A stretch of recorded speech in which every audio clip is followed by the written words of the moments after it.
የመን ውስጥ ዘማር የተባለ ቦታ ላይ አንድ መስጂድ ውስጥ የተከሰተ ክስተት ነው ይላል። ይህ ክስተት እዚያው መስጂድ ውስጥ ሰፈል አወል ላይ የመጀመሪያው ሰፍ ላይ ቆሞ ሲሰግድ የነበረ አንድ ሰጋጅ ነው የሚያስተላልፍልን። እናም ይህ ሰው እንዲህ ይለናል። አንድ ሰው ይሞትና ተሰግዶበት ተቀበረ። አላህ ይማረው አትሉም? ከዛ ከኢሻ ሰላት በኋላ ጀናዛ መሸከሚያውን ሊመልሱት ይዘውት ወደ መስጂድ ሲመጡ ሰዓቱ ሄዶ ስለነበር መስጂዱ ተዘግቷል። ስለዚህ ኻዲሞች ለፈጅር ሰላት ሲመጡ እንዲያነሱት በሚል ጀናዛ መሸከሚያውን ከመስጂዱ በር ከደረጃ ላይ ያስቀምጡታል።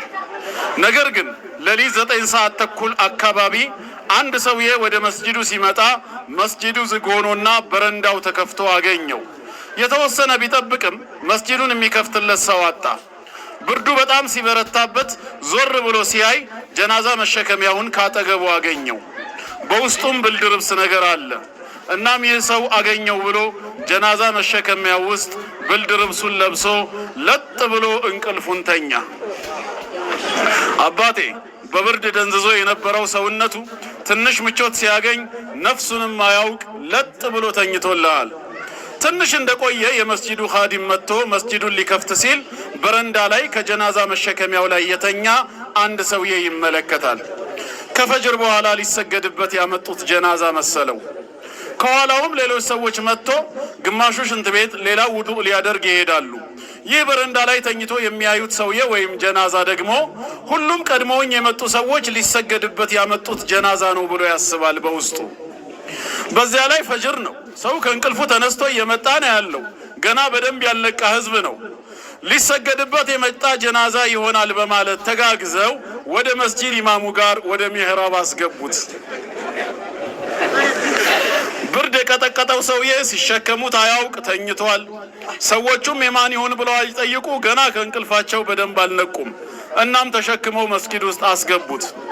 ፈጅር አዛን ብሎ ለመስገድ ወደ 50 የሚሆኑ ሰዎች ተሰበሰቡ። ይህንን ታሪክ የሚያስተላልፍልን ሰው እኔም ከሰጋጆቹ አንዱ ነኝ፣ የመጀመሪያው ሰፍ ላይ ነበርኩ ይላል። ከፈርድ በኋላ ልንሰግድበት ጀናዛው ከፊት ተደርጎ የፈጅር ሰላት እየሰገድን ነው። ልክ ለሁለተኛው ረካዓ ስንነሳ ጀናዛው ሲንቀሳቀስ አየው። ጀናዛው ሲንቀሳቀስ አየው። እንዴ አይኔ ነው ወይስ ምንድነው ብዬ አይኔን አበስኩ። ጨፍኜም ገለጥኩ። መንቀሳቀሱን ግን አልተወም። በቃ እንቅልፍ አለቀቀኝም ይሆናል ብዬ አሰብኩ። ነገር ግን ጀናዛ መሸከሚያው በደንብ መንቀሳቀስ ጀመረ። ያኔ መረባበሽና መፍራት ጀመርኩ። ይህ የተኛው ሰውዬ ከብርድ ልብሱ ውስጥ ድንገት አንገቱን አውጥቶ ሰገዳችሁ ብሎ ጠየቀ። ያኔ ሁሉም ሰዎች ደንግጦ መተረማመስና መሮጥ ጀመሩ። እኔም አጠገቤ ከነበረው በር ወጥቼ በባዶ እግሬ ሮጥኩኝ። ወደ 1 ኪሎ ሜትር ያክል የሚርቀውን ቤቴን በትንሽ ደቂቃዎች ነው የደረስኩት። ደግሞም ባዶ እግሬ መሆኔንም የማውቀው ነገር የለም። ኢማሙም ሲያየው ደንግጦ መሬት ላይ ይወድቃል። ሌሎች ሰዎች ግማሹ ከግድግዳ ጋር ይጋጫል። ሌላው ደግሞ ልክ እንደኔው በባዶ እግሩ ይሮጣል። መስጂድ ውስጥ አንድ ሰው አልቀረም። አሁንም ሌላኛው በጣም የሚያስቀው ክስተት ተከሰተ። ያ ከሬሳ መሸከሚያ ላይ ተኝቶ የነበረው ሰውዬ ሲነሳ ሰዎቹ ሲሸሹ ሲሮጡ ሲያይ ከኋላቸው ተከትሎ መሮጥ ጀመረ።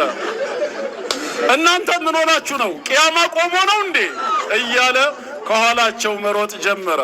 ሰዎቹ ደግሞ ወደ ኋላቸው ሲዞሩ ይሄ ሰውዬ እየተከተላቸው መሆኑን ያያሉ። ያኔ ይብስባቸዋል። ባለ በሌላ ኃይላቸው ይሮጣሉ። ሰላታቸውን በዚህ መልኩ አቋርጠው ሁሉም ሮጡ ይለናል በቦታው የነበረ አንድ ሰጋጅ ይላል።